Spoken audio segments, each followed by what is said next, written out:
Plato and Aristotle are two of history's most influential philosophers, often seen as representing opposing perspectives on many key ideas. Although they were teacher and student, their differences shaped Western thought for centuries. Let's break down the main contrasts between these two giants of philosophy. 1. The nature of reality. For Plato, reality is divided into two realms: the physical world, which is ever-changing and imperfect, and the world of forms, abstract, eternal, and perfect ideals. He believed that everything we experience in the physical world is a shadow or imitation of these ideal forms.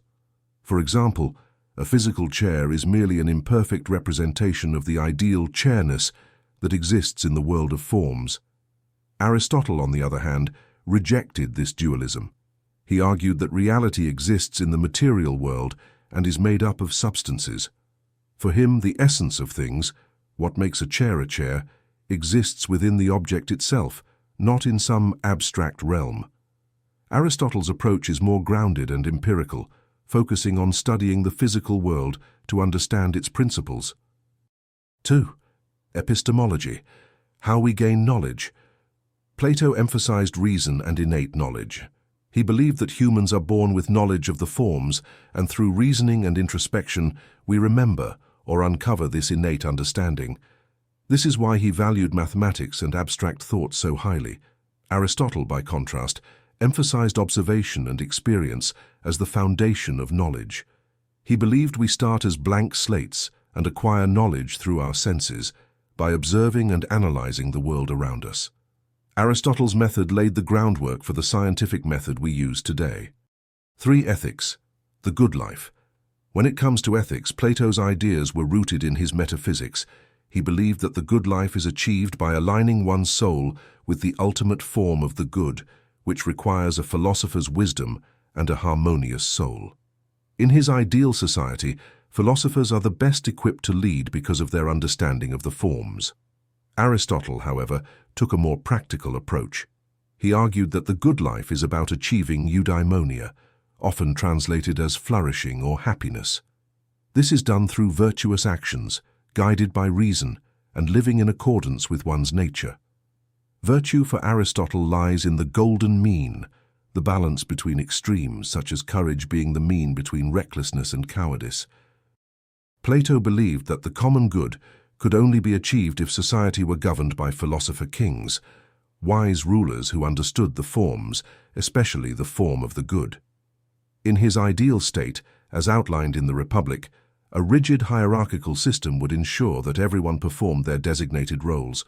Rulers govern, soldiers protect, and producers supply. Plato emphasized a communal approach to property and family, particularly among the ruling class, to eliminate personal interests that might conflict with the common good.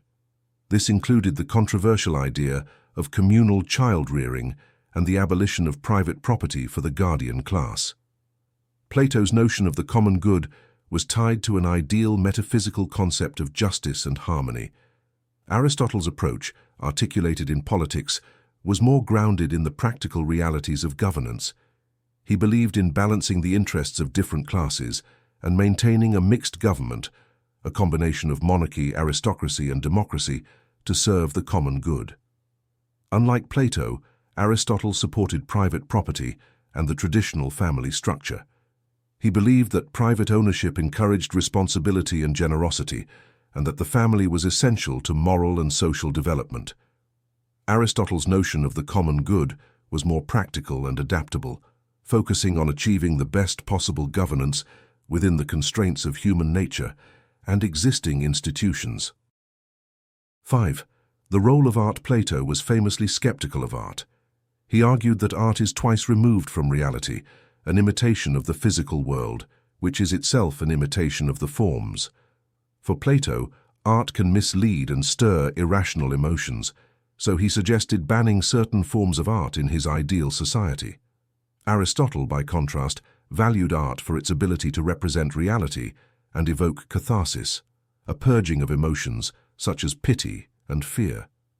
His Poetics is one of the earliest works of literary theory, analyzing tragedy and its role in human experience. 6. The soul and its components. Plato's view of the soul is tripartite, consisting of three parts: the rational, the spirited, and the appetitive. He likens it to a charioteer, reason, guiding two horses, spirit and appetite. The rational part must dominate for a person to achieve harmony and virtue. Aristotle's view of the soul is more integrated. He saw it as the form of the body, giving it life and purpose. The soul has different faculties: the vegetative, growth and nutrition; the appetitive, desires and emotions; and the rational, thought and reasoning. Unlike Plato, Aristotle didn't separate the soul from the body as drastically, seeing them as interconnected. 7. Methodology. Plato's philosophy is highly abstract and speculative, relying on dialogue and metaphysical exploration. He often expressed his ideas through allegories, like the allegory of the cave, and dialogues that posed philosophical problems. Aristotle's method is systematic and empirical. He categorized knowledge into different fields, such as biology, ethics, politics, and metaphysics, and approached each with logical analysis. His emphasis on classification and observation laid the foundation for much of Western science and philosophy. 8. Legacy and influence. Plato's influence is profound in metaphysics, epistemology, and political theory, inspiring idealists and those who seek universal truths. His emphasis on abstract reasoning resonates with religious and philosophical traditions that explore ultimate realities. Aristotle's legacy lies in his practicality and empirical focus, which shaped the development of science, logic, and ethics. His work remains foundational in natural sciences, psychology, and practical philosophy. Conclusion. While Plato and Aristotle often seem like opposites, their differences are what make their contributions so rich and complementary. Plato inspires us to look beyond appearances, to question, and to dream of what could be. Aristotle grounds us, encouraging us to explore the tangible world and understand it systematically. Together, they form the cornerstone of Western philosophy. Which philosopher resonates more with you?